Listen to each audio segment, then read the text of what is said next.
What's going on, everyone? Welcome back to Star Wars Analyst. As many of you know, the original cut of Revenge of the Sith was over 4 hours long. Obviously, what we got was a bit shorter than that, so there were many scenes that just did not make the final cut of the film. For instance, the Order 66 scene was originally supposed to be much longer and showed the deaths of even more Jedi. Something I noticed was that the deaths that were cut happened to actually be the most violent, so in today's video we're going to be analyzing a few of the most brutal deaths that were cut from Order 66. Before we begin, I just want to remind everyone that I'm giving away an Emperor Palpatine's Force FX lightsaber. All you have to do to enter is leave a like and comment on this video and subscribe to the channel. Contest ends December 1st. The first death I want to take a look at is Quinlan Vos. In this cut of Revenge of the Sith, Master Vos was going to be at the Battle of Kashyyyk with Yoda and Luminara and would be riding in an A6 Juggernaut. As Order 66 is declared, another turbo tank would spin its turret around, completely lighting Quinlan Vos up, even blowing up his Juggernaut tank. Now, obviously, this didn't make the final cut, so we don't actually know what happened to Master Vos. In the book Star Wars Secrets of the Jedi, we learned that it was rumored he survived Order 66, though no one knew for sure. Next up, I want to talk about an Order 66 death that I actually made a previous video on.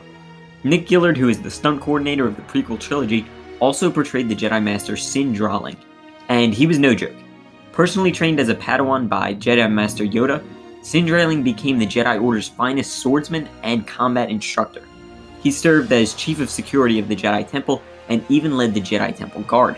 On the night of Order 66, Sin Dralling tried to protect two of his students from the wrath of Darth Vader.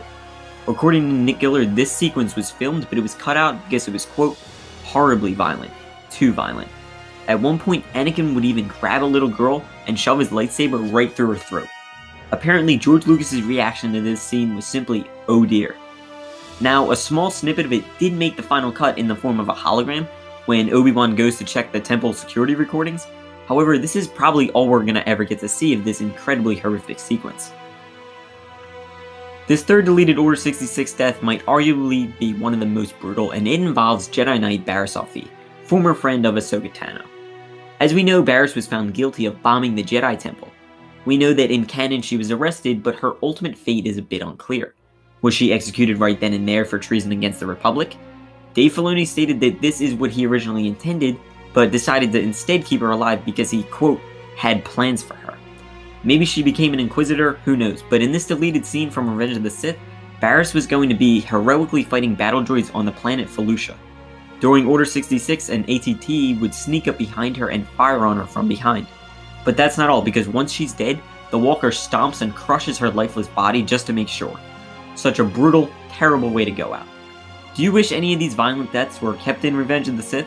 Let me know down in the comments, and if you enjoyed this video, be sure to leave a like and comment and subscribe to the channel. May the Force be with you.